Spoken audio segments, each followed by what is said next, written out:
se o áudio estava bom do vídeo, vocês estavam ouvindo bem? Ah, tá. A gravação está ok. Ok, eu vou começar então novamente do início. Filho, empregada. Espera só um pouquinho, deixa eu começar do começo. Então, voltando. Ah, sim, Ele adoro, é curto. adoro essa foto. Também estava dela agora enquanto persona, né? Enquanto sim. Essa foto é a seguinte, ela se dizia uma dona de casa que escrevia livros. E essa foto mostra exatamente a Clarice com uma máquina de escrever no colo, e ela fazia isso, dizia, enquanto passava filho, empregada, né, feira, eu não sei o que, quer dizer, a inserção dela, né, que recusava um pouco esse lugar da escritora profissional. Ela nunca se falou que ela era uma escritora profissional. Ela era uma mulher, dona de casa, que escrevia livros. Né? Isso dissipa um pouco essa coisa meio idealizada, meio mítica que a gente tem, né, com os escritores. Bom, como vocês viram, é curtinho, né, essa apresentação da professora comentando essa foto.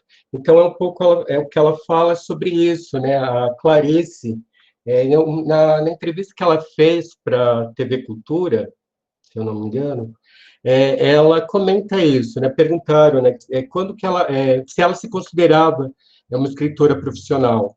Não sei se foi exatamente essa pergunta, mas ela disse que não, que ela fez questão, né, de ser amadora, porque ela dizia que uma vez que se tornasse profissional, ela seria obrigada a escrever. E ela queria continuar escrevendo por prazer, não por obrigação.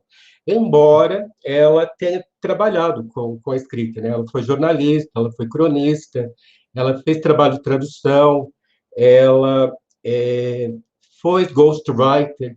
Então, apesar de ela sobreviver com a escrita, o trabalho como escritora ela queria deixar preservado. Então, ela dizia que como escritora, assim, as grandes obras, né, que ela tinha se orgulhado, que ela trabalhou com mais afinco, ela reservava para o papel de escritora.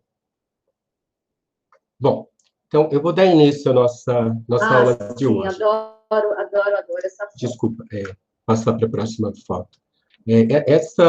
Esse quadro eu escolhi como tema da minha dissertação, porque fala justamente dessa dualidade, né? A mulher, aliás, o título dessa obra se chama Mulher Diante do Espelho, é a dualidade, né, da figura da mulher diante do espelho, que é justamente o que trata, né, o conto. Eu espero que vocês tenham conseguido ler, que talvez vai fazer falta um pouco quem não conseguiu ler para acompanhar algumas discussões, alguns debates que eu vou estar levantando hoje. O primeiro que eu gostaria de estar retomando e seguindo adiante é retomar a questão da análise do devaneio pelo viés da psicanálise, né? Como a gente viu nas aulas anteriores, nós não temos uma técnica de análise para devaneios. O que nós temos na verdade, é usar a interpretação dos sonhos como técnica, como parâmetro, né? Porque não existe, o Freud ele não criou uma técnica para análise do devaneio. Então, o que a gente faz é usar a técnica do sonho para análise do devaneio. Então, o que a gente tem? O fluxo de consciência vai servir em algum momento, né? Que a gente vai discutir isso, né? Que acaba sendo como associação livre. E como na sessão, a gente vai discutir também essa questão, na sessão é um paciente que faz as associações. E nas associações, a gente não vai ter o paciente para fazer. Então, a gente vai ter que se colocar no lugar do paciente, no lugar, no caso, do personagem, e fazer as associações por ele. Aqui ele está mudo. Acho que alguém está com o microfone ligado. Acho que ele está mudo. Acho que desligou. Bom, então nós vamos ter que fazer, vou discutir essa questão, né? Como é que fica a questão do uso da análise do devaneio fora do contexto do consultório, do setting psicanalítico? Bom, vamos chegar nesse ponto. Primeiro, eu queria agora voltar um pouco, ou melhor, discutir agora um pouco a questão da literatura, porque até o momento nós discutimos ou falamos mais, abordamos mais a questão da psicanálise. Então, a gente vai trabalhar hoje como é que fica a questão do fluxo de consciência, que é uma técnica literária que a Clarice Lispector ela utiliza muito, ela utiliza bastante. Então, eu usei para esse estudo o trabalho do Alfredo Leme Coelho de Carvalho, de 81. O livro é Foco Narrativo, Fluxo de Consciência, Questões da Teoria Literária. E aí o Alfredo ele fala o seguinte, que o fluxo de consciência é um uso especial do foco narrativo. Só retomando, não sei se todos aqui ou lembram do colegial, não sei se tem algumas pessoas ligadas a letras ou teoria literária, o foco narrativo seria mais ou menos, pensando um paralelo com o cinema, seria como o diretor, no caso o escritor, ele seleciona o que vai ser mostrado, no caso do cinema, o que o público, a plateia vai estar vendo, o que o espectador vai estar assistindo. No caso do escritor, ele usa o foco narrativo, assim, ele vai selecionar o que o leitor vai ficar sabendo daquilo que ele está contando. Então, o fluxo de consciência seria esse foco, seria assim, o que o escritor quer mostrar, como ele quer mostrar para o leitor, a história, como é que chega até o leitor. E a conceituação que o Alfredo diz é o seguinte, que é uma apresentação idealmente exata, não analisada, do que se passa na consciência de uma ou mais personagens. Ou seja, o escritor ele entra digamos assim, dentro da psique, dentro da cabeça, dentro dos pensamentos do personagem e passa para o leitor tudo que o personagem está pensando, está sonhando, está devaneando, enfim, tudo que está passando pela cabeça dele. E, para a literatura, isso é consciente, tudo que ocorre na psique da personagem. Então, seja a fantasia, a produção da imaginação, tudo isso em estado desperto, acordado. Então, o devaneio, na literatura, está relacionado ao que acontece, assim como na psicanálise, o que a pessoa faz acordada, na vigília. É diferente do sonho. E eles vão se apoiar na psicologia, essa teoria do fluxo de consciência, do William James, que é um psicólogo americano. E para o William James, o fluxo, ele dá esses nomes, fluxo de consciência, fluxo de pensamento, ou fluxo da vida subjetiva. E para ele, para o William James, seria a continuidade dos processos mentais, tudo que se passa na cabeça da pessoa, ficando acordada. E seria a consciência, seria esse fluxo contínuo. Então, ele faz até um paralelo, né? Nada, ou melhor, não é articulado, flui. Seria como um rio, como uma corrente, que é a metáfora que o William James utiliza para fazer um paralelo do que seria esse fluxo de consciência. Bom, tem algumas conceituações, alguns teóricos, que, em vez de fluxo de consciência, utilizam o termo monólogo interior. O que seria monólogo? Teria alguma diferença monólogo interior e fluxo de consciência? Esses teóricos, Skoll e Kellogg, eles utilizam esse termo dizendo que a origem dele vem da psicologia, como a gente viu agora há pouco do William James, né? Mas na teoria literária, na crítica literária, é utilizado para designar qualquer apresentação na literatura dos padrões de pensamento humano que sejam ilógicos, não gramaticais e principalmente associativos.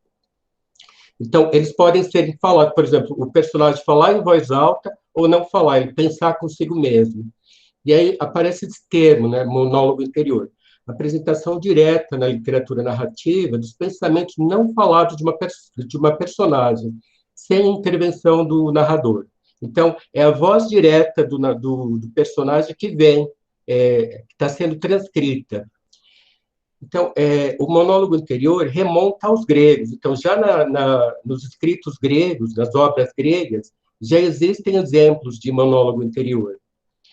E, para a corrente literária inglesa, é utilizado o termo fluxo de consciência. Para os franceses, eles não têm um correspondente a esse termo, que é do inglês, que é stream of consciousness. Então, eles chamam de monólogo interior. Então, em português, monólogo interior ou fluxo de consciência são sinônimos, não fazemos essa diferenciação. Quem faz essa diferenciação, na verdade, são os franceses, que utilizam o termo monólogo interior. Então, para nós, monólogo interior ou fluxo de consciência são sinônimos. Bom, agora voltando um pouco para psicanálise, para fazer um paralelo com a literatura. O Freud, ele pensa como que funciona, como seria o nosso funcionamento psíquico. Então, ele imagina como seriam as divisões, os processos, os mecanismos onde se passam todos os processos mentais, os conflitos que nós passamos, enfim. Então, ele elabora o que a gente chama em psicologia de tópica.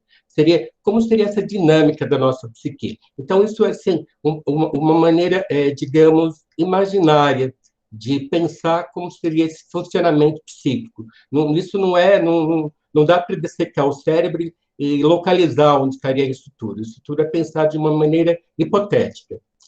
Então, a tópica seria a teoria, o ponto de vista que supõe uma diferenciação do aparelho psíquico em certo número de sistemas dotados de características ou funções diferentes e dispostos numa certa ordem, uns em relação aos outros, o que permite considerá-los metaforicamente como lugares psíquicos, de que podemos fornecer uma representação figurada espacialmente. Então, é uma configuração imaginária, hipotética. Isso não existe de fato. Foi pensado apenas para ajudar na teorização. E aí o Freud, ele pensa essa configuração da psique em dois momentos. No primeiro momento, que a gente chama de primeira tópica, que é justamente quando ele lança a interpretação dos sonhos, em 1900. São três estruturas básicas. Seria o pré-consciente, estaria entre o inconsciente e o consciente. O inconsciente é tudo que não temos acesso, que é desconhecido. E o consciente é aquilo que a gente geralmente utiliza ou acontece quando está acordado, que a gente utiliza muito mais a razão. E num segundo momento, que a gente chama de segunda tópica, que é mais ou menos em torno de 1920, ele reelabora essa tópica, e aí vem esses termos que, em português, na primeira tradução, foram traduzidos como ego, id e superego. Mas, atualmente, está sendo, nas novas traduções que estão surgindo, aparece o correspondente, que seria como Freud utilizou. Ele não usou esses termos técnicos, ele usou termos mais do dia a dia, mais do cotidiano. Então, o ego seria o eu, o id seria o it do inglês, seria o isso, o neutro. E o supereu seria aquela instância que seria a que traria as leis, as normas, a religião, tudo que, de uma certa maneira, a gente adquire ao longo da nossa vida, em termos da nossa conduta, que a gente deve ou não fazer. Isso vai para o supereu. Para o William James, da onde é tirado a ideia do fluxo de consciência, a concepção, a tópica dele é um pouquinho diferente. Então, o fluxo de consciência, ele estaria entre partes na primeira tópica, que seria essa relação da consciência e pré-consciente. Quando a gente está devaneando, por exemplo, em alguns momentos tem algo do inconsciente que aflora. Isso não é controlado. E a segunda tópica, que seria o eu, ou o super-eu também estaria agindo, né? Esse momento assim, de se autocensurar nos seus momentos de devaneio. Então, para o William James, essa configuração não está muito clara, não está muito... É diferente da configuração do Freud. Outra coisa também que eu queria ressaltar, que vai fazer algum sentido depois do que a gente vai ver a seguir, é que para o Freud, nos estudos dele, pelo menos até onde ele conseguiu avançar nos estudos, ele fazia um paralelo com o iceberg. O que nós conhecemos da nossa psique seria a ponta do iceberg. Então, o que está lá embaixo seria desconhecido, a gente ainda precisaria estar investigando. Ele acreditava que muitas coisas do nosso inconsciente estariam nesse fundo do iceberg. E para a literatura, como é que fica a nossa ideia de psique? Então, ele está na ideia de fluxo de consciência. Então, todas as possibilidades de processos mentais estariam no fluxo de consciência. Então, ele seria sinônimo de psique. Então, para a literatura, ele, diferente do que é para a psicanálise, é o iceberg inteiro. Ele não está separado, não tem essa divisão. Lembrando que, assim, a literatura não está preocupada com isso. A literatura é uma forma artística. Ela não é um estudo científico. Embora a gente tenha visto, né, que o Freud ele recorreu bastante à literatura para pensar, para dialogar, ou até para se inspirar. Ele até tinha uma certa inveja dos escritores, porque ele dizia que os escritores chegavam assim, com uma certa facilidade a conclusões que ele suava muito para chegar na mesma conclusão. Então, os escritores, os artistas, eles são muito mais intuitivos, o que o cientista, no caso do Freud, não conseguia ser, ou pelo menos não se propunha ser, já que o método dele, pelo menos a proposta era um método cientista, ou melhor, científico. Bom, então, a consciência seriam estados oníricos e alterados da mente. Isso tudo está junto para a literatura. E abrange o inconsciente e tudo que escapa à razão. Então, para a literatura não tem essa separação. Essa separação é para a psicanálise, não para a literatura. Bom, dentro do monólogo interior, nós temos duas classificações, seria o indireto e o orientado. O que seria o monólogo interior direto ou livre? Seria o fluxo de consciência com mínima interferência do autor. O autor, ele deixa, transcreve tudo que está passando pela cabeça do personagem, ele não faz essa censura, ou essa peneiragem. E os pensamentos sucedem por associações de ideias, e pode ou não haver a pontuação. Isso vai depender do escritor, como ele quer transmitir essas ideias, esses pensamentos dos personagens. E o monólogo interior indireto ou orientado, ele tem as seguintes características. Apresentação pelo autor onisciente, ou seja, ele sabe de tudo, ele conhece tudo, de um material não falado, portanto, truncado ou incoerente. E ele, de uma certa maneira, ele vai conduzir, ele vai orientar o leitor para as circunstâncias, dando, porém, a impressão de que é a consciência da personagem que está sendo exposta. Então, ele vai direcionando o que ele seleciona daquele pensamento, daquele fluxo de consciência do personagem, o que ele quer destacar ou não. Então, ele de uma certa maneira, ele é seletivo. Costuma apresentar máscaras estilísticas que indicam que se trata do pensamento desse personagem. O Carvalho, o autor que eu me baseei no estudo, ele prefere a utilização do termo orientado, em lugar de indireto, pois, para ele, é menos preciso, porque está sujeito à crítica. É orientado nesse sentido, assim, o escritor que está conduzindo a seleção do material que vai chegar no leitor. Então, é nesse sentido que é orientado. E o narrador, ele, de uma certa maneira, ele se plasma, ele entra dentro da psique. Você não consegue distinguir em que momento é o narrador, em que momento é o personagem. Ele desaparece, de uma certa maneira, no caso, o narrador, para expressar o pensamento dos personagens. E é marcado pelo uso do discurso indireto livre. Ou seja, não tem aquelas marcas, fulano falou, não, agora é Beltrano, não tem essas marcações, é misturado, há uma mistura do que o narrador está contando com os pensamentos do personagem.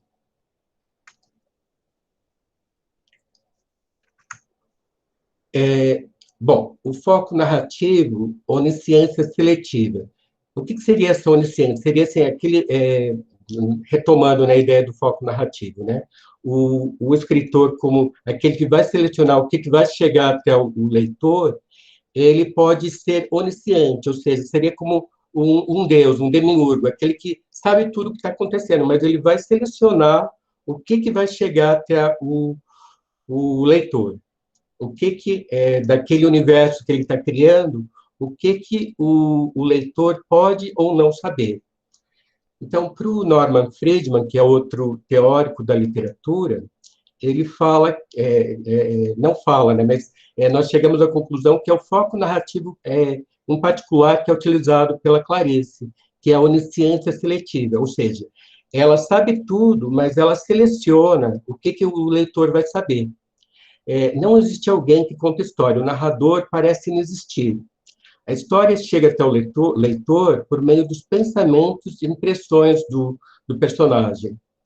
O autor elabora uma produção dos pensamentos, percepções e sentimentos da personagem. Então, esse escritor, no caso a Clarice, ele vai selecionar nesse universo que ele está criando o que da personagem, dos pensamentos, sentimentos, das sensações dessa personagem que vai chegar até o leitor. Então, por isso, essa onisciência seletiva. Bom, agora eu queria fazer um paralelo da psicanálise ao conceito de associação livre com fluxo de consciência. Até um dos participantes aqui dos nossos encontros me fez essa pergunta, né? Qual que daria para fazer esse paralelo do fluxo de consciência com a psicanálise? Eu pedi até para esperar, porque eu ia destrinchar essa ideia melhor na aula de hoje. Então, para a psicanálise, o que seria a associação livre? Ela seria a regra fundamental. A regra fundamental na análise é pedir para o paciente ele falar tudo o que vem na cabeça dele, não se censurar. Então, até no dicionário de psicanálise da Rudinesco, ela fala o seguinte: regra constitutiva da situação psicanalítica, segundo a qual o paciente deve esforçar-se para dizer tudo o que lhe vier à cabeça, principalmente aquilo que sentir tentado a omitir, seja por qual razão for. Então, a gente pede para o paciente, na análise, não censurar, falar tudo o que vier à cabeça, não importa o que seja, mesmo que seja uma crítica direcionada ao próprio analista, por exemplo. Então, fala o que vier pela cabeça, não censura. Então, para a literatura, por exemplo, o Auerbach, ele fala o seguinte a respeito do fluxo de consciência. Isso é a caracterização, a conceituação teórica para o Auerbach. O que seria o fluxo de consciência? O que é essencial é que um acontecimento exterior insignificante libere ideias, cadeias de ideias que abandonam o seu presente para se movimentarem livremente nas profundidades temporais. Ou seja, o personagem ele vai associando livremente, ele vai pensando livremente. Então, lembrando aquela ideia que a professora Cleusa, na nossa aula passada, no vídeo que eu mostrei para vocês, a gente tem que trabalhar por analogia, por paralelos, não dá para usar uma coisa mecanicamente, a gente vai fazer o que dá para, entre uma teoria e a outra, a gente está aproveitando. Então, de uma certa maneira, a associação livre, ela corresponde, na teoria literária, ao fluxo de consciência. Não é a mesma coisa, a gente pode fazer um paralelo, uma analogia de mecanismos. Lembrando que a gente está usando uma teoria que é proposta para uso no setting psicanalítico para utilizar para estudar a literatura. Então, a gente tem que fazer essas ressalvas e tomar esses cuidados.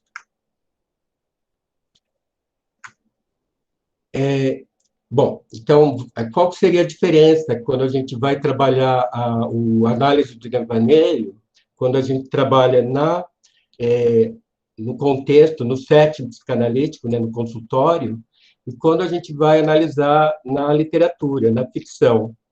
Então, no setting psicanalítico, no consultório, como funciona? O paciente, ou analisando algumas linhas, a linha lacaniana, ele não gosta de chamar de paciente. Paciente é para o médico. Até porque na análise, o paciente, na verdade, ele se torna impaciente, ele não fica quieto, as coisas vão ocorrendo na cabeça dele. Então, a linha lacaniana prefere chamar de analisando, que ele está sofrendo análise ou passando pela análise. Então, o paciente, o analisando, ele vai fazer as associações livres. E o psicanalista, por sua vez, o analista, ele vai manter uma atenção, mas não é uma atenção qualquer, é uma atenção que a gente chama de atenção flutuante. A gente vai estar atentos às repetições, aos atos falhos, dentro das nossas conceituações, assim, o que a gente tem pensando? A gente vai elaborando algumas hipóteses. Essas hipóteses vão se confirmando ou sendo negadas ao longo dos atendimentos. Mas, assim, isso serve para o analista, não serve para o paciente. A gente vai elaborando essas hipóteses que são para nós. A gente não compartilha isso, a gente leva isso para a supervisão, mas não compartilha isso com o paciente. Então, a gente chama essa atenção, o analista, que durante a sessão analítica acontece, como atenção flutuante. Então, na ficção, o que acontece? Quem vai fazer associação livre, no caso, no consultório, é o paciente. Na ficção, o personagem não está ali para a gente perguntar e pedir para ele fazer as associações. Então, o que vai acontecer? O crítico literário ele vai ter que fazer os dois papéis. Ele vai ser o analista e o analisado, ou seja, ele vai se colocar na pele da personagem e tentar, pelo personagem, fazer as associações. Mas, assim, aquele cuidado que a professora Cleusa nos deu, a gente tem que tomar cuidado para não viajar, não cair na fantasia. Tem que tomar cuidado, que, assim, na análise, as palavras, elas mudam. O que a paciente falou hoje pode ser, não ser a mesma coisa amanhã, na próxima sessão. Mas, no livro, na ficção, aquelas palavras vão ser a mesma. Então, assim, você tem aquele material para você voltar. Então, assim, como a professora também explicou, você tem a primeira leitura, que é aquela leitura que você se apaixona, né? O leitor que lê por prazer. O crítico literário ele vai ler uma segunda, uma terceira, uma quarta, N vezes, porque, assim, a leitura dele é já pensando como material de trabalho. Então, assim, ele vai ter que buscar no seu instrumento de trabalho. Qual é? A literatura. Não pode sair daquilo que está no texto. Então, mesmo que ele faça algumas hipóteses, aquelas hipóteses têm que estar pautadas no material que ele tem diante de si, ou seja, na obra literária. Então, a atenção flutuante, a gente poderia fazer um paralelo e chamar como leitura flutuante. O que é aquilo? O que aquele material nos evoca? O que a gente pensa a respeito daquilo? Pode ser algo que tem a ver a nosso respeito, mas, assim, a gente tem que ter o respaldo do que está ali. Não pode fugir muito do material literário. Outra coisa que a gente viu, isso principalmente no sonho, ele tem muito a ver com o que aconteceu no dia anterior. No devaneio, geralmente, o que acontece está muito relacionado ao que está acontecendo no aqui e agora, até porque a pessoa está acordada. Então, está muito relacionado ao momento. Por exemplo, hoje está chovendo, está frio, a pessoa não quer sair, ela pode imaginar, relembrar até algum momento onde ela esteve viajando, ou gostaria de estar em algum outro lugar, não naquele lugar ali agora. Então, o que desencadeou? Aquela impossibilidade momentânea de não poder sair. Então, ele pode fazer isso através da fantasia, do devaneio. Só que, na literatura, quem vai fazer isso é o personagem. Então, a gente vai estar atento ao que está acontecendo com o personagem, o que ele está contando. Então, a gente tem aqueles elementos que são descritos na história, no romance, no conto. Outra coisa que, no consultório, a gente pode perguntar para o paciente, fulano, me conta o que tal elemento na tua infância, te lembra alguma coisa? A gente pode perguntar isso para o paciente. Na ficção não tem muito isso. Alguns momentos, se é um romance, às vezes até aparece, até o escritor ou o narrador até relata ou conta algo que aconteceu ao personagem na sua infância, mas nem sempre isso acontece. Então, a gente pode ou não pode ter alguns elementos que vai talvez fazer falta. Então, a gente vai ter que levantar algumas hipóteses. E outra coisa que a gente vai poder estar usando, isso é usado menos na análise, mas na literatura ele acaba servindo bastante, é o recurso ao simbolismo. Então, a gente vai, na análise a gente usa quando o paciente não consegue fazer associações. Mas na crítica literária é um elemento bastante útil, porque a gente não tem um personagem para fazer as associações a partir daquele elemento. Então, a gente vai recorrer a que aquele elemento na nossa cultura, ou na cultura daquele personagem que está sendo retratado, o que ele simboliza. Então, contextualizar aquele simbolismo.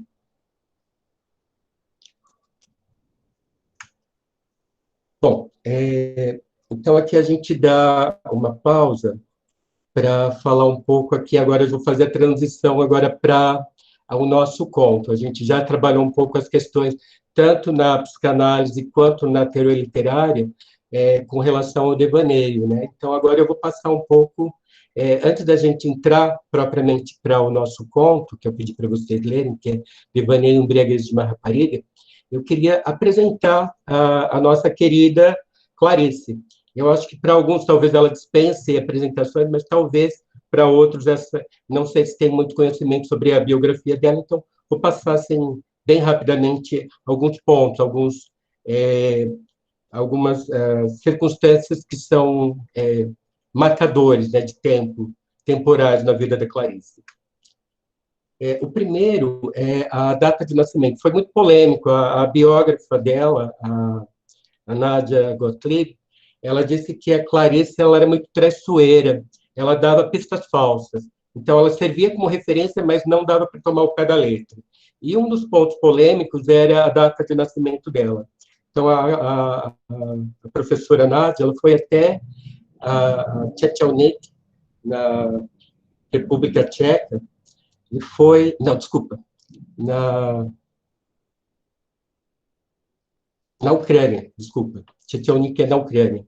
Hoje corresponde à Ucrânia. Na época, acho que pertencia à Rússia, me parece. E ela foi até lá para levantar os registros da Clarice e levantou que a Clarice nasceu em 1920. Então, o ano passado foi o centenário da Clarice, do nascimento dela. E a família da Clarice, eles fogem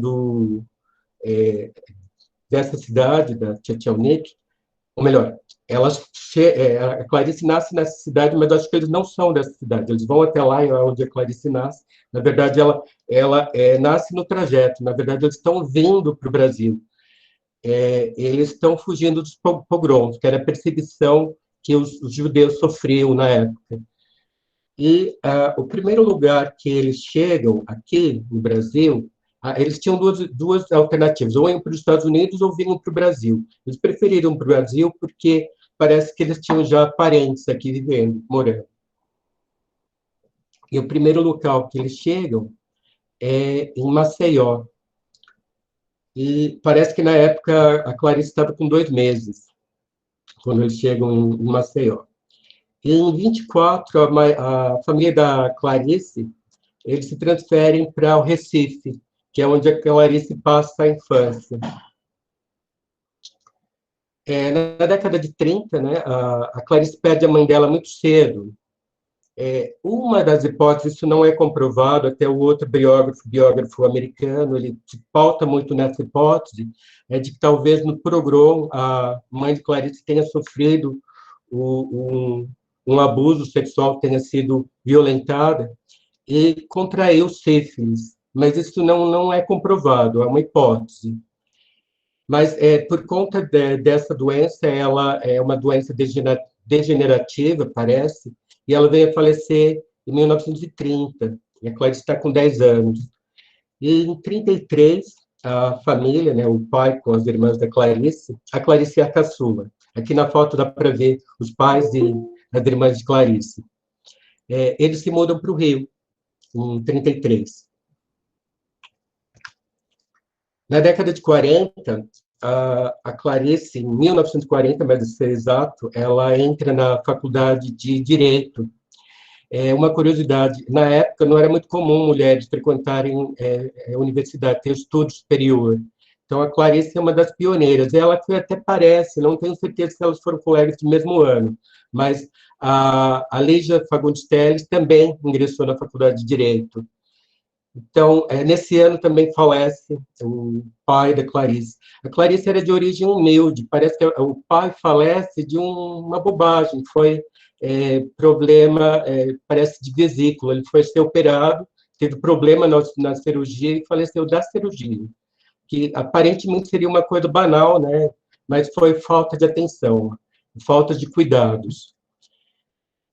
Em 43, ela pretende se casar, aliás, o Mauri Gurgel Valente, que é o marido dela, com quem ela se casa, ela conhece durante a graduação na Faculdade de Direito.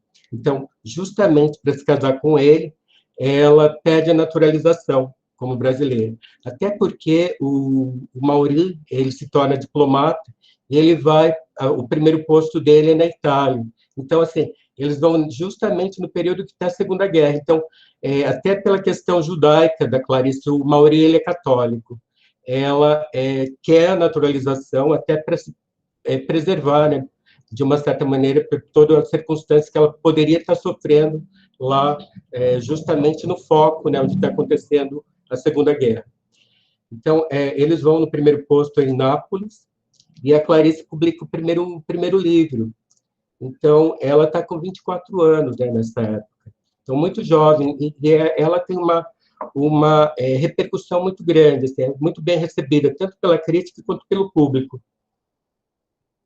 Se eu não me engano, acho que por esse livro ela já ganha o primeiro prêmio, Grazia Aranha, que é um prêmio dado aos novos destaques da literatura. Se eu não me engano, acho que esse prêmio ainda hoje existe. Então, em 46, eles vão para Berna, que é o segundo posto que o Mauri assume. Aqui nessa foto a gente vê a Clarice em Nápoles, no Vesúvio. Ela vai visitar as ruínas lá de Pompeia. Em 48, ela tem o primeiro filho, o Pedro. Na década de 50, ela volta assim, por um curto período para o Rio de Janeiro. Em 51, eles passam 6 meses em Torquay, na Inglaterra, que é outro posto que acho que o Mauri assume, mas é temporário. E em 52 a 59, eles vão para Washington, que é onde eles ficam um pouco mais de tempo. E em 53 nasce o segundo filho, o Paulo. Aliás, o Paulo, se eu não me engano, ele tinha um problema, acho que ele era esquizofrênico. E, pelo que eu soube, faleceu não faz muito tempo, acho que o ano retrasado, ou há 2 anos atrás. O filho mais velho ainda é vivo, ele que é o detentor dos direitos da Clarice. Em 59, ela se separa do Mauri e ela volta para o Rio de Janeiro com os filhos. E, aliás, outro fato curioso, a independência, a autonomia da Clarice. Em 59, não era muito comum as separações, os divórcios. Então, ela era uma mulher muito à frente do seu tempo. Na década de 60, ela lança, já aqui no Brasil, né, alguns trabalhos importantes. Em 60, Laços de Família, do qual a gente tem o nosso conto, que vamos analisar.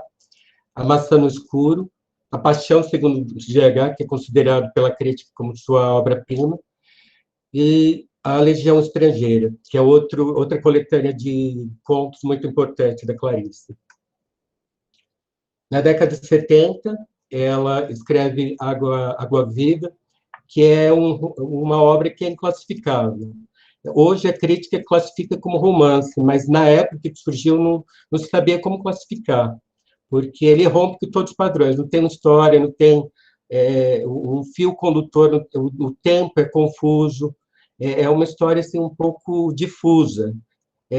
Até daí que vem a frase célebre da Clarice, que diz que gênero já não me pega, exatamente por causa dessa obra. E outro que é mais popular, que é mais conhecido, né, da Clarice, que é A Hora da Estrela, e justamente em 77 ela também vem a falecer, mas ela chega a ver a publicação de Água Viva. Desculpa, deixa eu voltar um pouquinho. Esse daqui é o que fez a capa da primeira edição do Laços de Família, o Círio Del Nero. Ele é um artista plástico, parece que, juntamente com o lançamento do livro, teve uma exposição de trabalhos dele.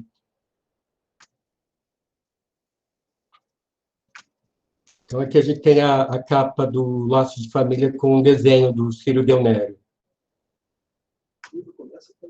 Bom, deixa eu... Desculpa, pulou antes de eu preparar o que eu vou passar. Aqui eu vou passar para vocês uma apresentação, ela é curta, não é longa, acho que é uns 3 minutos. É o professor Miguel Wisnik falando um pouco sobre o conto que nós vamos analisar, o Devaneio Embriaguez de uma Rapariga. Desculpa.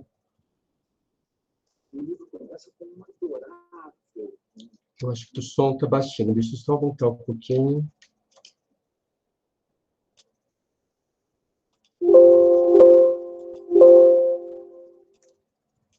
Devaneio e Embriaguez de uma Rapariga. Tudo escrito em sotaque português, né?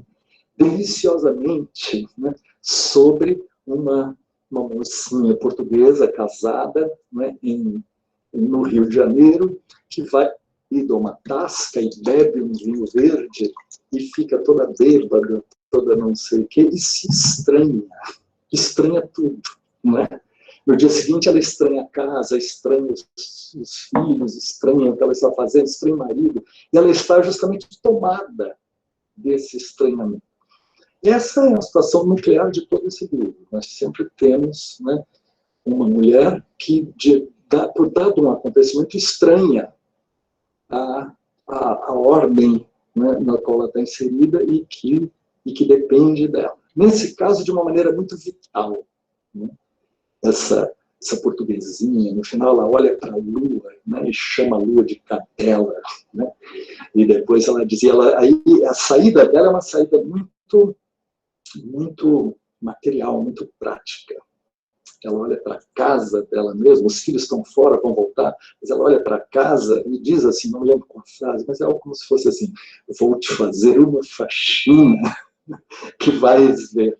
Ou seja, ela de algum modo passa, quer dizer, ela se vê uma outra, não é? E retorna tomando a pulso, não é? Com esse vigor. Não é?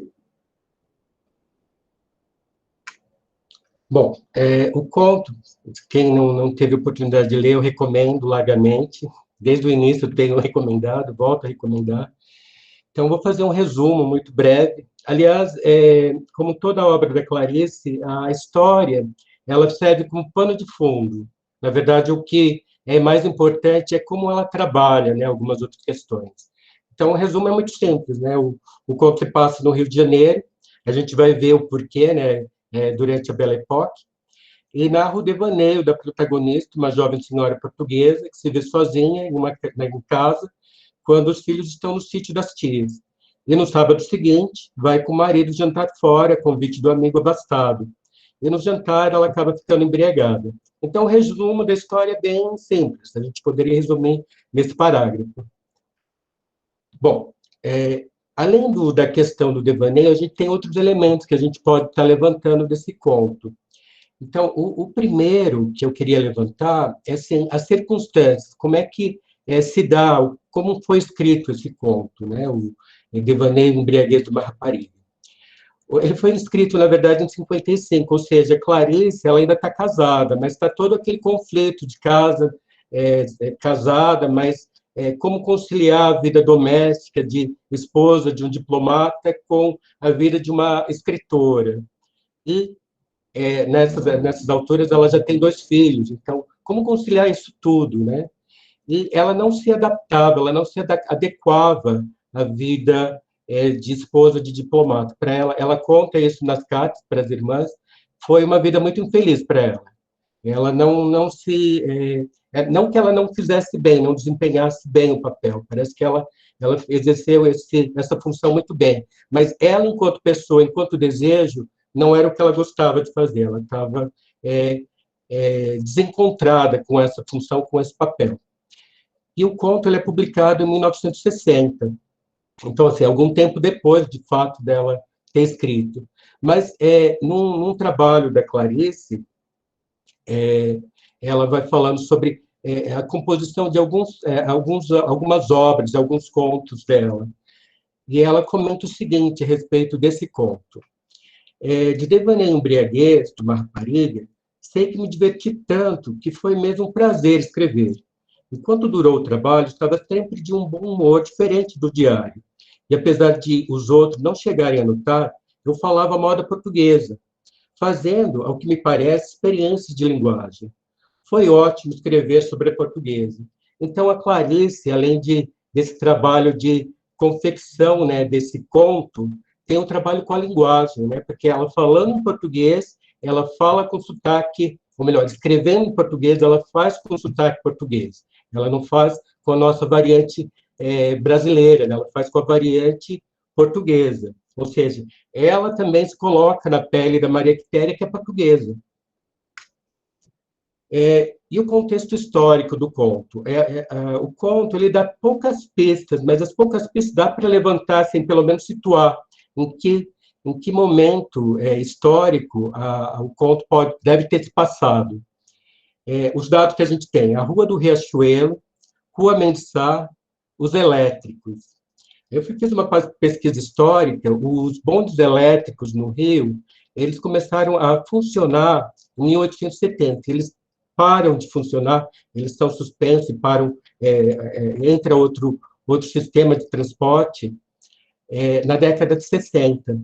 Então, até esse período, os bondes eram um meio de transporte muito comum no Rio de Janeiro. E outro elemento que ela aborda, que ela é mencionado, é a Tasca, o bar, restaurante, né, que ela menciona. Tasca, na verdade, é sinônimo de restaurante.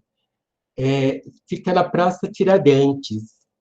E, durante a modernização que ocorre no Rio de Janeiro, essa Praça de Tiradentes, desse período, né, entre 1870 e 1960, mais no início, mais na virada do século, né, de 1800 para 1900, até a década de 30, ele virou o centro da vida boêmia do Rio. Por quê? Porque ali convergiam todos os bondes. O ponto final, o ponto de início dos bondes no Rio de Janeiro era na Praça Tiradentes. Então, ao redor dali, circulava a vida boêmica do Rio, onde estavam os bares, os restaurantes, os teatros, enfim, a vida boêmia. Hoje a gente ainda tem, né, os Arcos da Lapa, né, que tem um pouco desses resquícios, né, dos bondes daquela época. Outra coisa que nós temos como elemento histórico, a Maria Quitéria e o marido, eles são portugueses. Então, eu fui pesquisar por que tinha a ver essa história dos portugueses, né, no Rio de Janeiro. Então, eu encontrei isso na biografia da Carmen Miranda, o Rui Castro contando a respeito, porque a Carmen Miranda, a família dela era portuguesa. Aliás, ela tinha nascido em Portugal. Embora ela tenha crescido no Brasil, ela nasceu em Portugal. Aí o Rui Castro conta o seguinte: os portugueses dominavam o Rio, no Rio, o comércio de tecidos, cigarros, feijão, café, milho, azeite, pescado, vinho, gelo, praticamente todo o varejo.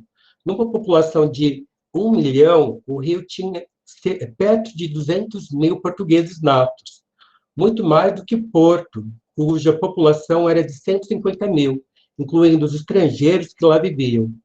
Era normal que um português recém-chegado, ao andar pelas ruas do Rio, encontrasse não apenas patrícios aos magotes, reconhecíveis pelos bigodes, mas gente de sua aldeia, freguesia, conterrâneos já aclimatados e, bem ou mal, postos na vida.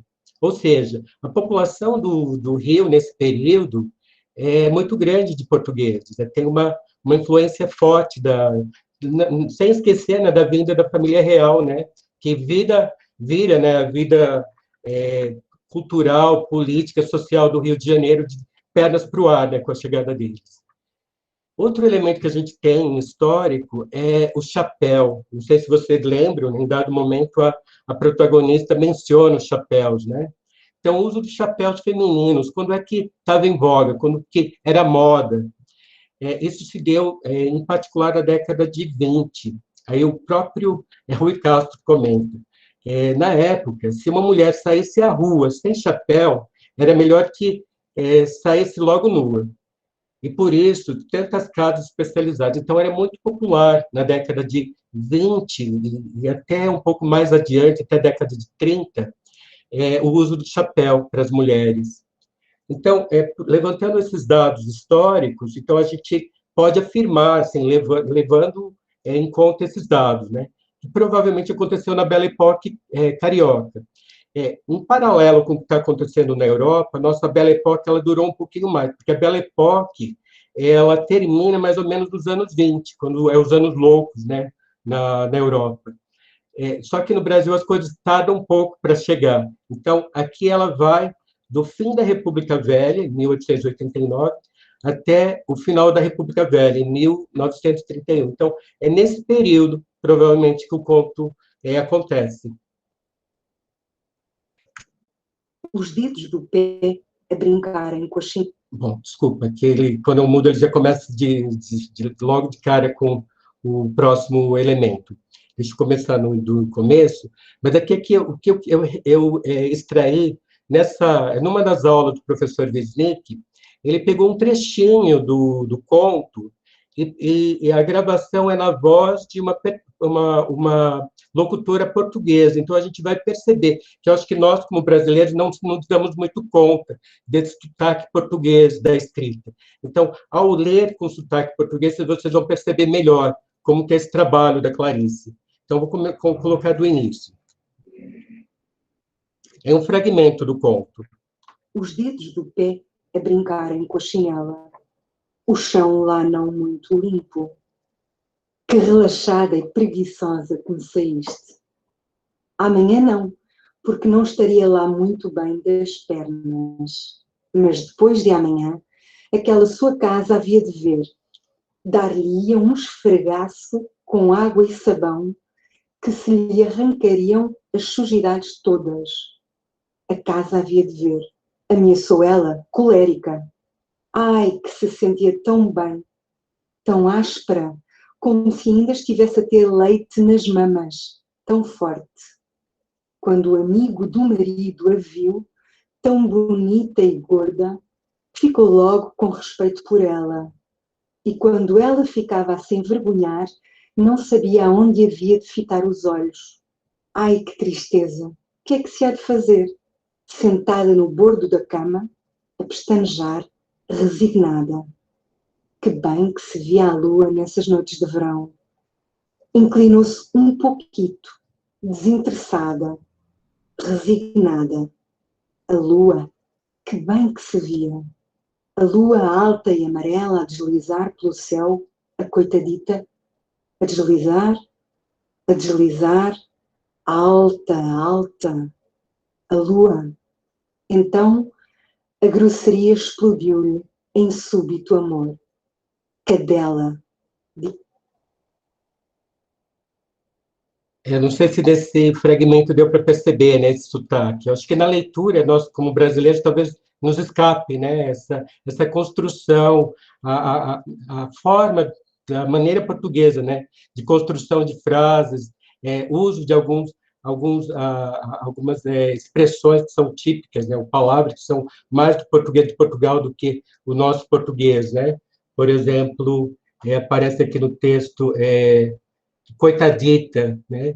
Ai, que tristeza, dar-lhe um esfregaço, né? Essa construção é muito arcaica, né, para nós.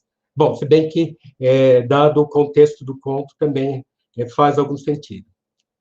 Eu vou, por conta do tempo, eu vou pedir uns 5 minutos para a gente dar continuidade, pode ser? Demos uns 5 minutos, então agora são 8 horas, 8h05 voltamos. Tudo bem?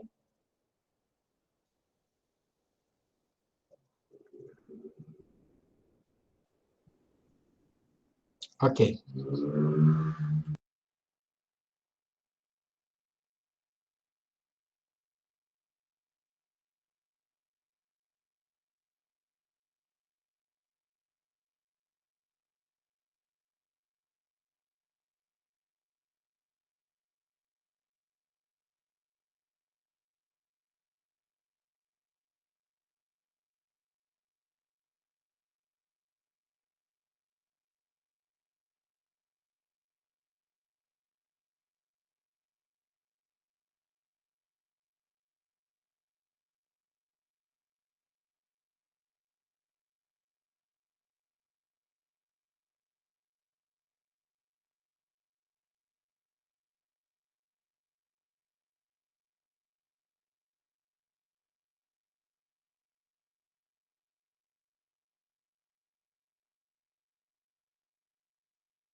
Podemos retomar?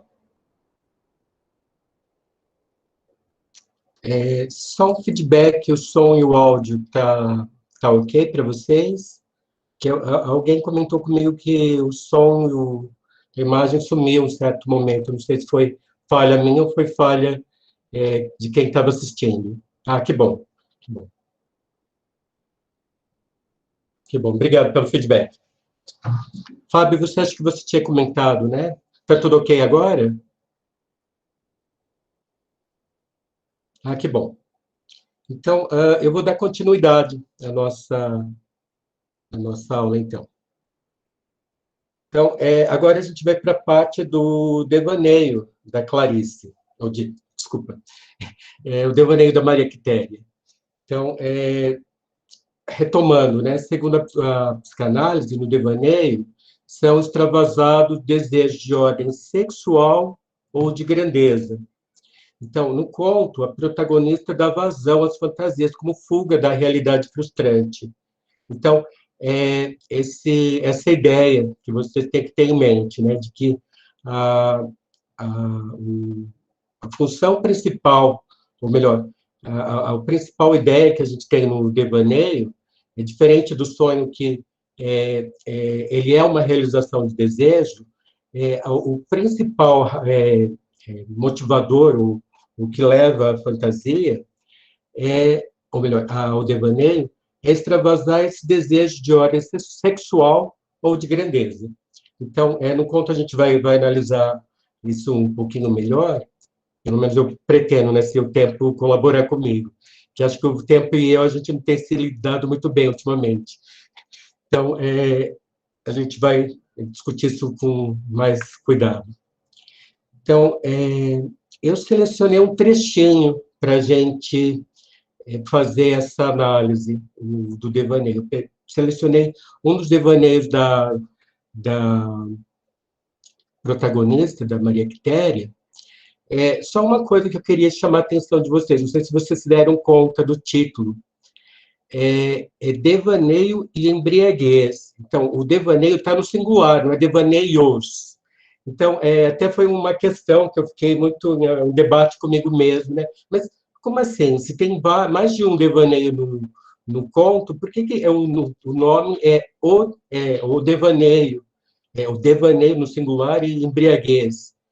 Na verdade, o que a Clarice estava chamando de devaneio era o ato de devanear. Então, não que seja só um devaneio, porque aparece mais de um. Então, eu selecionei um, que seria classificando, né, que seria o sonho de grandeza ou sexual. Esse eu selecionei um sonho ou melhor, uma fantasia, um desejo de grandeza, que seria logo no começo que aparece esse devaneio, que eu vou ler nesse trechinho. É curto. Ai, vinha da rua como uma borboleta. Bom dia, sabe quem veio me procurar cá a casa? Pensou como assunto possível, interessante palestra. Pois não sei quem, perguntou-lhe com um sorriso galanteador, uns olhos tristes, uma dessas caras pálidas que a uma pessoa fazem tanto mal. A Maria Quitéria, homem, respondeu Garriga, de mão larga. E se me permite, quem é esta rapariga? Insistiu galante, mas já agora sem fisionomia. Tu, cortou ela com leve rancor a palestra. Que chatura! Infelizmente, eu não tenho esse sotaque português, mas, assim, lembrando, né, que também tem os elementos que dá para perceber, né, desse sotaque, ou dessas construções, a maneira, né, do falante português. Então, vamos lá. Primeiro, que eu queria chamar, que assim, aparece nesse fragmento que eu selecionei, 3 pessoas falando. Na verdade, é a Maria Quitéria devaneando, né? Mas nesse devaneio são 3. Tem quem observa a situação, quem galanteia, que ela fala que é um sorriso galanteador de olhos tristes, e quem é galanteada, garrida de mão larga, corta a conversa com leve rancor. Então, são 3 que participam desse devaneio, né? Então, quem observa, quem galanteia e quem é galanteado. Então, a gente pode, de uma certa maneira, separar esse diálogo para facilitar a nossa análise. Então, a gente teria um interlocutor A e um interlocutor B. Eu fragmentei aqui para a gente pensar como seria esse diálogo. Bom dia, sabe quem veio a me procurar cá em casa? Então, essa é a primeira fala, né, o interlocutor A. Aí está o narrador, no caso, a protagonista contando, pensou como assunto possível e interessante de palestra. Aí o interlocutor B responde, pois não sei quem. Perguntaram-lhe com um sorriso galanteador, uns olhos tristes, de uma dessas caras pálidas que uma pessoa fazem tanto mal. E aí o interlocutor A responde, a Maria Quitéria, homem, respondeu Garriga, de mão olhada. E aí o interlocutor B dá prosseguimento ao diálogo. E se me permite, quem é essa rapariga? Insistiu galante, mas já agora sem fisionomia. Interlocutor B. E aí finaliza a conversa. Tu, cortou ela, com leve rancor a palestra. Que chatura. Então, a gente percebe, assim, nessa separação, né, desses três elementos, o que remeteria do nosso conto. Não sei se vocês vão lembrar, logo no início, a Maria Quitéria está diante de um espelho, de três, na verdade, é uma penteadeira de três espelhos. Então, ela se vê em três imagens. Então, pode ser, talvez, isso, digamos, comparando, né, com o sonho, um elemento de um resto diurno, né, no caso, um desencadeador desse devaneio. Ela diante do espelho, pensando esse diálogo, né, ela consigo mesma. Outro elemento que a gente pode levantar logo no início, que aparece, eu vou voltar um pouquinho, porque isso está no texto. Logo no primeiro. Ai, ai, venha da rua como uma borboleta. Então, esse elemento borboleta. Lembram daquele recurso do simbolismo que a gente pode fazer quando a gente não tem o paciente, no caso, aqui quem está devaneando é a personagem, não dá para perguntar para ela o que seria essa borboleta. Então, um dos elementos que a gente tem como sinônimo, como símbolo de borboleta, temos o verbo borboletear, que como sinônimo é devanear. Então, assim, já vem logo de início como simbolismo, né? Essa borboleta que aparece casualmente como uma metáfora, né? do que vai acontecer com a personagem, como se fosse uma abertura, um início. Então, está dando uma dica do que vai se tratar, do que a gente vai abordar. Aqui parece que há um diálogo, uma contraposição, né, entre a pessoa que galanteia, né, quem galanteia, que é uma pessoa de olhos tristes, com quem é galanteada, né, que parece que é uma pessoa de importância. Então, parece que é um confrontamento, né, de duas personalidades, de uma personalidade que é triste, né, e uma outra personalidade que é forte, determinada, importante. E eu fui atrás do elemento, né? Quem seria a Maria Quitéria? Se daria para pensar alguma pessoa, alguma personalidade importante. E eu descobri que, não sei se é um fato conhecido, algumas pessoas talvez devam conhecer. A Maria Quitéria, ela é patrona do nosso exército. Ela foi uma personagem histórica. Ela se fez passar por homem, roubou, acho que a roupa do cunhado, e foi servir o exército, porque o pai era contra, não pensava, acho que até era proibido na época, não sei se isso era viável. Mas, enfim, ela, vestida de homem, vai à batalha. Quando descobrem como ela estava batalhando, servindo muito bem, ela continua, permitem que ela continue. Tanto que, quando finaliza as batalhas, eu não lembro quais foram as batalhas que ela participou, ela é condecorada pelo imperador. Então, ela se torna patrona, posteriormente, parece que na década de 90, ela é condecorada, ela é nomeada patrona do exército, mas ela já era uma figura famosa na época. Então, talvez uma inspiração, né, para esse diálogo, para como aqui termina no diálogo, né? Pergunta aqui. Pois não sei quem. A Maria Quitéria, homem. Aí ele fala, quem? Como você não sabe quem é Maria Quitéria? Então, que absurdo, né? Então, tem esse diálogo de uma pessoa tonta, triste, com alguém que é importante. Então, essa tripartição, né, dessa personagem. A gente até poderia, de uma certa maneira, fazer um paralelo com aquelas tópicas, né, que a gente viu do Freud, né, do ego, id e superego. Né? O ego, aquele que observa, né, que está vendo tudo que está acontecendo. O id, aquele que tem o desejo, o que quer ser, que quer se impor, né, no caso, quer ser uma pessoa importante. E o superego, aquele que coloca a pessoa no seu devido lugar, né? Que vem, não é bem assim. Então, vai controlar a situação. Então, por esses elementos aqui, a gente consegue... mas vocês percebem que a gente tem que fazer por analogia, não dá para fazer isso mecanicamente. A gente tem que rastrear, a partir dos próprios elementos do conto, o que dá para a gente levantar, né? E aqui a gente conseguiu levantar alguns elementos que a gente pode nomear e caracterizar esse primeiro devaneio, por exemplo, como um devaneio de grandeza.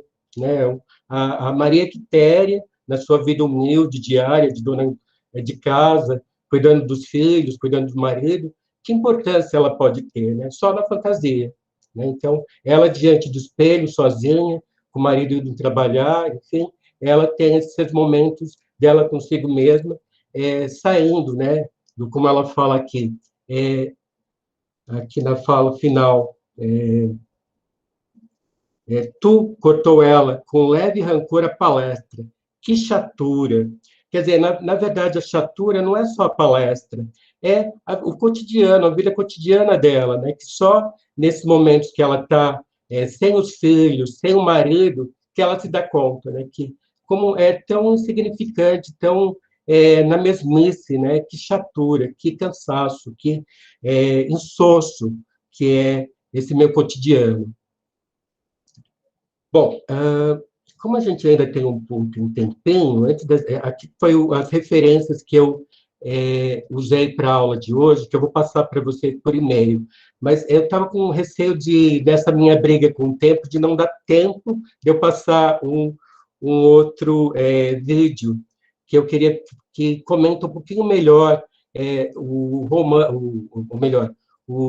do qual foi extraído esse conto, né, que é Laço de Família, que é a professora Judith. A primeira que eu mostrei um trechinho só dessa mesma fala dela, dessa mesma participação dela, e que ela vai falar sobre o laço de família e sobre alguns elementos que aparecem nessa coletânea. Então, vou passar para ela. Ele é de anos 60, mas são os contos que ela escreveu nos anos 50. O que eu acho importante falar desse livro, em especial, para mim, um dos melhores livros da literatura brasileira do século XX, pelo menos. Só não falo que é da literatura brasileira inteira, porque tem Machado de Assis do século XIX. Aí fica difícil, mas tá ali, né? Eu acho que esse é um livro incrível, Laços de Família. O Guimarães Rosa tem Primeiras Histórias, Mário de Andrade tem os contos novos, mas esse livro é um livro que tem 13 narrativas, a maioria dos personagens compostos de mulheres, portanto, desde o primeiro romance que a gente falou, né, O Perto do Coração Selvagem, ela está sondando quem é essa mulher, o que é esse feminino. Numa sociedade, veja, dos anos 50, provavelmente contos de 40 e 50, é uma sociedade patriarcal, uma sociedade que definia lugares para a mulher, né, limitando o acesso à vida pública, né, existia uma série de restrições à mulher, a gente sabe, né, assim, a realização dos papéis femininos. E ela vai mostrar a dupla face disso, vai mostrar, de um lado, a mulher no seu mundo doméstico, no seu mundo cercado, né, dos pequenos objetos com que ela tem que lidar no seu dia a dia, e, de outro lado, o narrador vai sondando o mundo interno e mostrando as ressonâncias disso, né? Uma outra visão, um outro desejo latejando, pedindo expressão dessa mulher que está, vamos dizer, estreitada nos laços de família. Os laços, é lindo esse título, né? Porque laço é uma coisa que enreda, que pode apertar, né? Pode virar uma corrente, uma cadeia, né? Aprisionante. E é isso que esses livros, sobretudo o Laço de Família, acho que principal, vão trazer. Essa mulher dentro do casamento, né? Vivendo as questões do matrimônio, a mulher com a maternidade, né? A mulher enredada, né? Nesse jogo, que ao mesmo tempo, veja só, a Clarice era muito sabida nisso. Ela tinha uma compaixão com a mulher, porque ela sabia que a mulher também precisava de pertencimento. A mulher precisa desse, né, do instituído. Todos nós precisamos, né? A gente precisa sentir que é parte de alguma coisa. Então, a busca do casamento, a busca da maternidade, né, não é só, vamos dizer assim, porque assim se fez como instituição. Não, é um desejo. A Clarice fala, eu tive filhos por desejo. Casar foi um desejo, né? Eu acho que aqui esse livro traz muito o que aconteceu com ela no casamento dela, porque ela se casou com um embaixador, né, um diplomata, e ela vivia aqueles jantares, aqueles banquetes, né, aquela formalidade toda. Isso foi virando um problema sério na vida dela, né, muito sofrimento. Ela conta nas cartas para as irmãs. Por que foi um problema de sofrimento? Porque não condizia com o perfil da Clarice, né? Ela sentia que aquilo era muito formal, primeiro. Ela tinha que se vestir de muitas coberturas e muitas máscaras. Ela tinha que ser alguém que ela não se sentia reconhecida por ela mesma naquele lugar, né? Então, era assim, ela falava assim, ela chamava de felicidade gustativa que ela tinha, porque nesses lugares se comia muito, né? Era aqueles banquetes, né? E ela achava aquilo pouco profundo, ela não conseguia estabelecer, né, vínculos de profundidade. E com a sensibilidade que ela tinha, né, com essa necessidade de expansão, de vivenciar toda aquela inquietação que ela tinha como artista. Né? Como artista, quer dizer, o Hélio Pellegrino, um psicanalista que foi amigo dela, dizia que ela era uma personalidade lisérgica, como se ela estivesse o tempo todo, no sentido assim, ela estivesse tomando alguma coisa assim que alterasse a visão das coisas. A percepção dela era muito, muito reativa às coisas do mundo. Ainda bem que ela teve a arte, né, para poder canalizar. Mas a vivência, né, uma válvula de escape até. Válvula de escape e uma elaboração também, né? Eu acho que ao escrever, ela se conhecia mais, ela conhecia o mundo melhor, era um modo de, vamos dizer, construir conhecimento, se apaziguar, certamente, né? E criar, vamos dizer, aberturas, porque cada livro era um ângulo, né, que ela trazia do olhar dela para a sociedade, do olhar dela para a mulher, do olhar dela para os sujeitos humanos, né, de forma maior. Mas eu acho, por exemplo, nesse livro, Laço de Família, acho onde ela realmente melhor consegue, para mim, né, todos os livros, ela consegue condensar a vivência, sabe, da mulher dentro do casamento, vivenciando um certo estranhamento dela mesma dentro de casa. É uma coisa muito comum essa vivência de estou no meu lugar, que é o lugar, em princípio, que deve ser familiar, mas dentro desse lugar familiar acontece alguma coisa que eclode uma espécie de transe ou de, vamos dizer assim, revelação de que aquilo e ela não coadunam, né? E não se afinam. Bom, eu vou parar a apresentação, eu acho que com isso eu finalizo, mas sobrou um tempinho, eu queria fazer alguns comentários antes de finalizar. Bom, o que eu queria comentar, só para meio que fazer um gancho, né? Como a gente viu nesse conto, aliás, não só nesse conto, mas acho que ele fica um pouco mais evidente, né? Essa briga, de uma certa maneira, da personagem com ela mesma, que a gente viu, né? O enredo é bobo, é banal.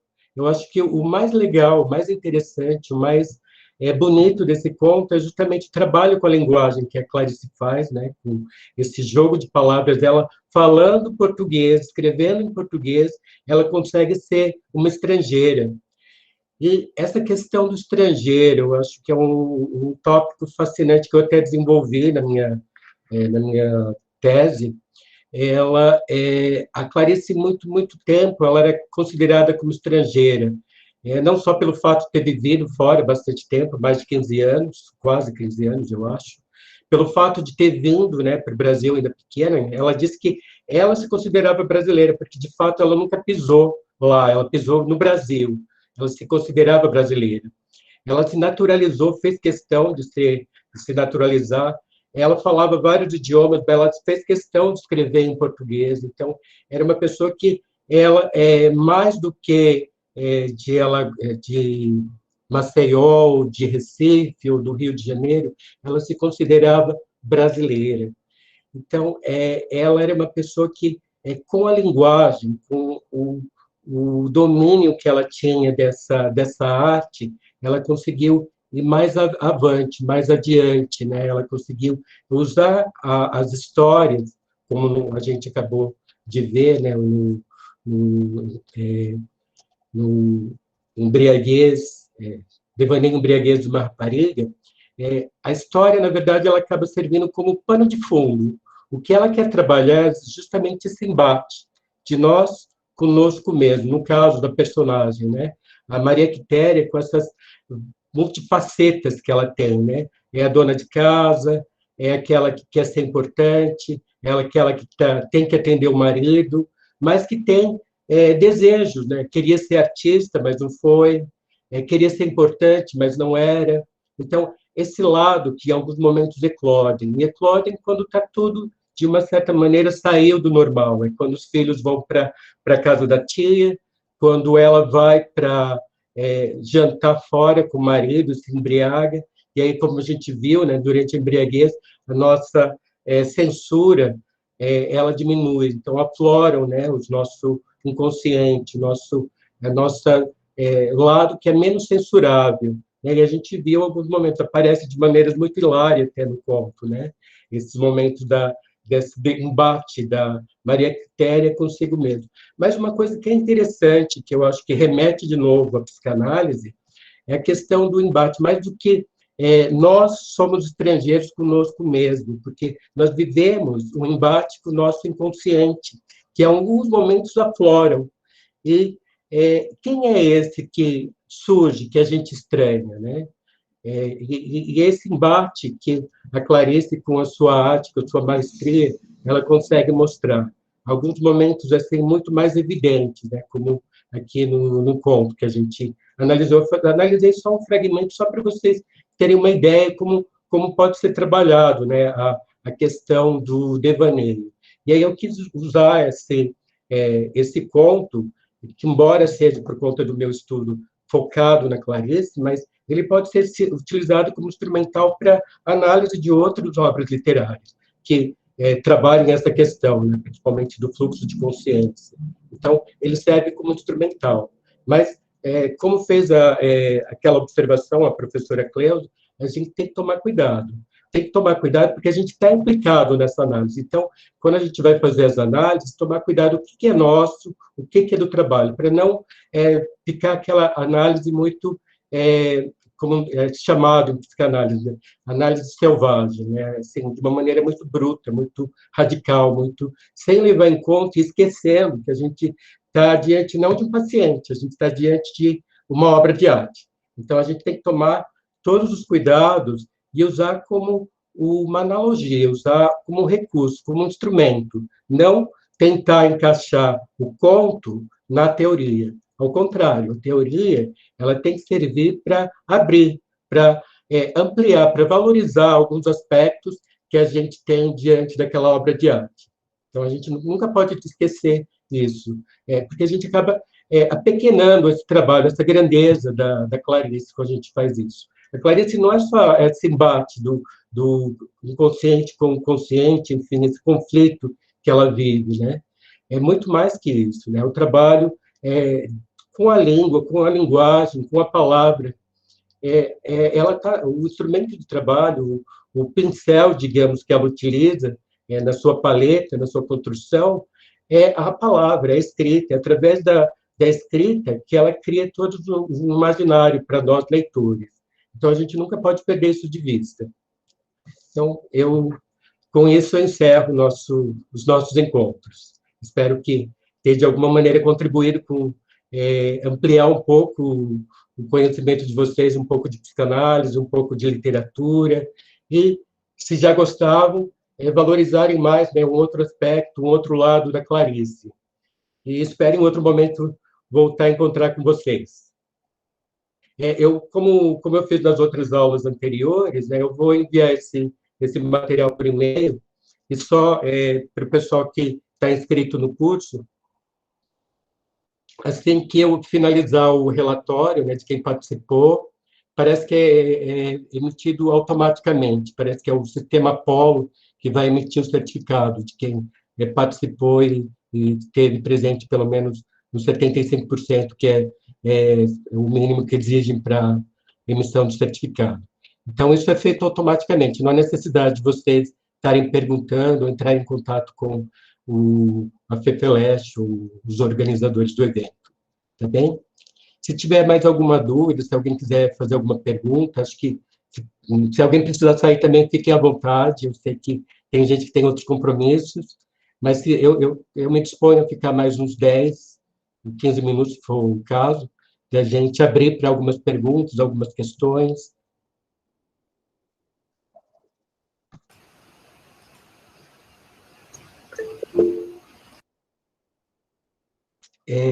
Maria Lúcia, você levantou a mão?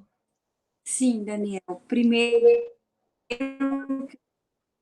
então, de ter a segunda parte do curso, porque aí a gente poderia se dedicar a mais trechos do conto e passo para essa discussão, e a gente ter essa coisa mais interativa, que inclusive você aprecia muito.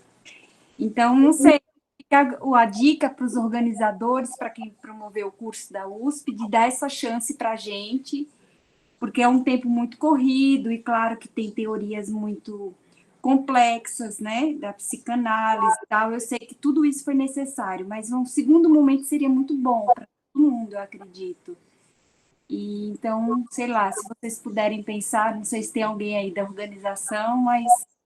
Eu vou levar para a organização essa Sim, sugestão. tá.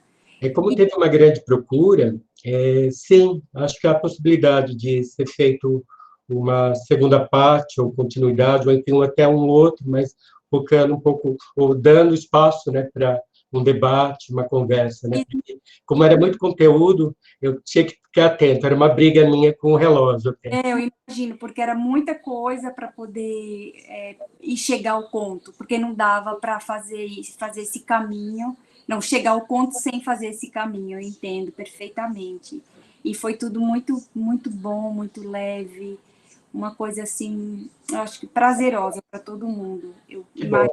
A minha preocupação, peço desculpa, né, para as pessoas, os participantes que tenham conhecimento de psicanálise ou de teoria literária, talvez isso tenha sido algumas questões, alguns temas, alguns tópicos abordados que tenham sido assim, muito básicos, né? Mas eu parti do pressuposto que, como o curso é aberto para a comunidade, pode ter participantes que não têm noção nenhuma de nenhuma dessas áreas, né? Nem de psicanálise, nem de teoria literária, então eu parti do beabá, até como motivação, né, para as pessoas irem atrás, se aprofundarem, lerem.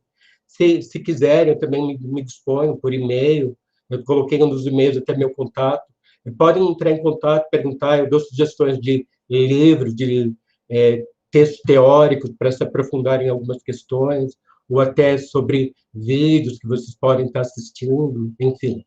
Eu fico à disposição também para tirar essas dúvidas. Deixo o canal aberto. Ainda posso fazer uma observação bem curta? Eu fico pensando assim, fiquei pensando em relação à embriaguez. Eu tentei fazer uma correlação, mas ainda não tenho assim, instrumento suficiente para poder pensar como eu poderia refletir cuidadosamente como que fica essa questão do devaneio com a pessoa bêbada, com o cérebro, como que eu consigo pensar nisso, uma modificação no funcionamento do cérebro. Eu sugiro que você leia a minha tese, Tá. porque eu analiso um pouco. Você Quando ela está no momento de embriaguez, o que acontece? A sensibilidade dela fica deturpada. Então, como a Clarice descreve aqueles momentos, remete até pinturas. Parecem esses momentos surreais, parecem quadros cubistas, parecem situações muito absurdas. Por quê? Porque a sensibilidade está alterada. Sim. Então, além do devaneio, tem a questão da embriaguez junto. E era isso. Peraí, acho que as duas, eu não sei como é que funciona os dois aí, a embriaguez e o As duas, o devaneio vai dar vazão às fantasias, podem ser sexuais ou de grandeza. E a embriaguez, ela vai alterar o estado de consciência, então ela vai estar mais sensível. Tem um dado momento, eu não vou lembrar as palavras, mas ela descreve tudo, parece carne. A cama parece carne, Isso. a cortina parece carne, porque ela está muito sensível. Sensível por conta da embriaguez. Então, isso é elaborado como o devaneio também, né? Ela começa a viajar, digamos, na maionese, né? Ela junta as duas coisas, o fantasiar e estar bêbada, embriagada, né? Será que a gente consegue isso, por exemplo, uma experiência com a obra de arte, ou mesmo viajando um pouco, até mesmo, vamos dizer assim, nessa pandemia, na criação de um prato, será que consegue tirar esse freio e conseguir essa desmaterialização de rótulos, de sentidos, para chegar a essa embriaguez, você entende? Sem o álcool. Os surrealistas, o Breton, na escrita automática dele, ele pregava isso. Sim. Ele começava a escrever sem censurar o que vinha escrito. Num outro momento, ele fazia o trabalho de recriação, né, de compor aqueles elementos absurdos para tentar, da partir dali, criar uma obra, né, um romance. Mas a proposta dele era essa. É bem, bem interessante isso. Sim, eu sugiro que você surrealista, principalmente o trabalho do Breton. O Breton ele se propôs a isso. Obrigada, gente. Eu não quero criar tantas coisas aí, mas é para a gente pensar no dia a dia da gente, né? Sim, sim. Eu acho que tem alguns elementos que a gente viu nas aulas, dá para usar. Desculpa, Maria Lúcia. Oi, tá me ouvindo? Sim, o que você disse? Eu disse assim, que às vezes você fala assim, eu estou elaborando um prato, ou eu digo isso porque foi a coisa mais comum que eu vi nesse período de pandemia. Às vezes aquilo te deu uma liberdade, uma sensação, que tem um autor que fala sobre isso por esse momento, não é exatamente a epifania, mas é um desfreio, há uma coisa libertadora, não sei se eu não gosto muito dessa palavra, mas como escrever, como artista pintar. Então, esses momentos que nos... contexto, né? Que tira desse freio que você fala, da censura, né? Uhum. Momentos. Na fala da professora Judith, que eu extraí um trecho, ela comenta, né? Não é só a comentarista, né? Dá vazão à loucura, né? Através da escrita, a Clarice os momentos de loucura, né? De devaneio, né? Que o Freud falava, né? Que os escritores criativos eles tinham esse dom, né? De através da arte deles, da obra deles, falar de devaneios deles, mas é de uma maneira artística, né? Nós, como leitores, apreciamos isso, porque em geral, quando a gente conta os nossos devaneios, aliás, a gente não conta, a gente guarda para si, né? Em algumas coisas a gente comenta, ou leva para terapia, para análise, enfim. Mas, no geral, a gente guarda para si. Mas os escritores, eles partem das fantasias, dos devaneios, só que de maneira artística, né? Então, é uma elaboração. Para eles, é uma elaboração.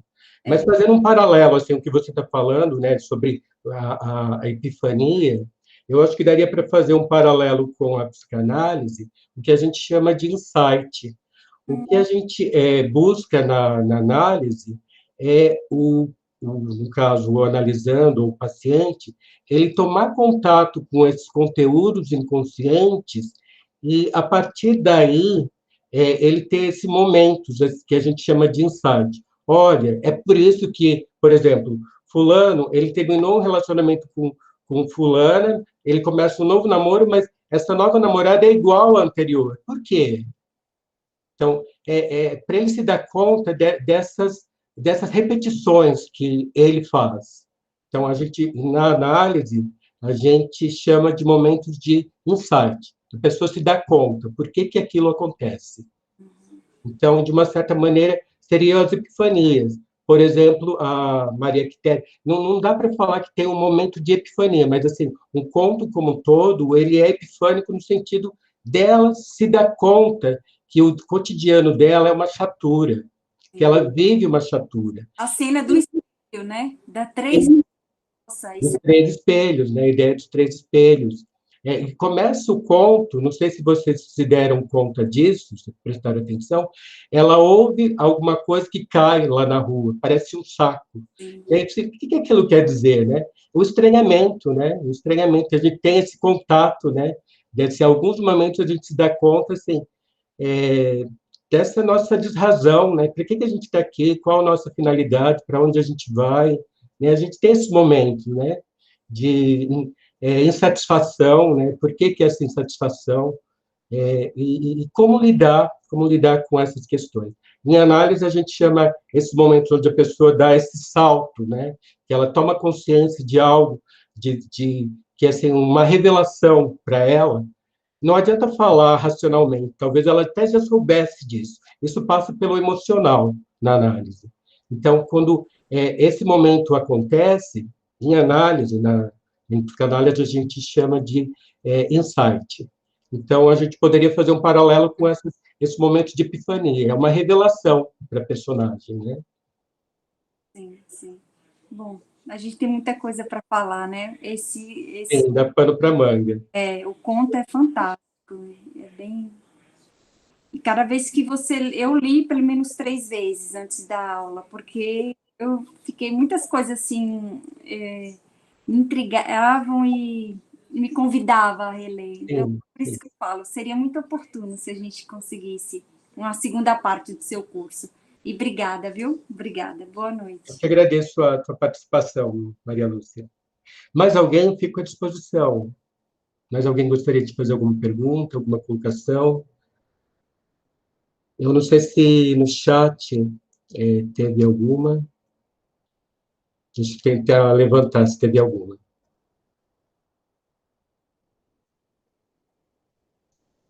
A maioria só comentando que esqueceu de assinar. Não esqueçam de assinar antes de eu encerrar a gravação. Não, parece que não houve perguntas. Pelo menos eu não localizei.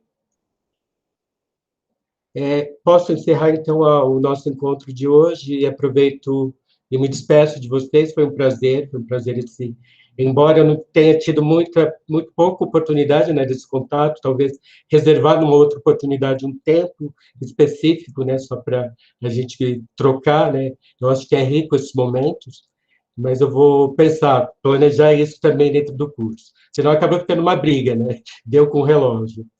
Mas foi um prazer ter esses momentos com vocês. Então, espero da gente, em outra oportunidade, poder se encontrar novamente. Tá bem? E fica o canal aberto. A gente pode manter contato por e-mail, por WhatsApp, enfim. Tá bem? Então, até uma próxima oportunidade. Tchau, pessoal. Tchau. Um abraço. Um abraço.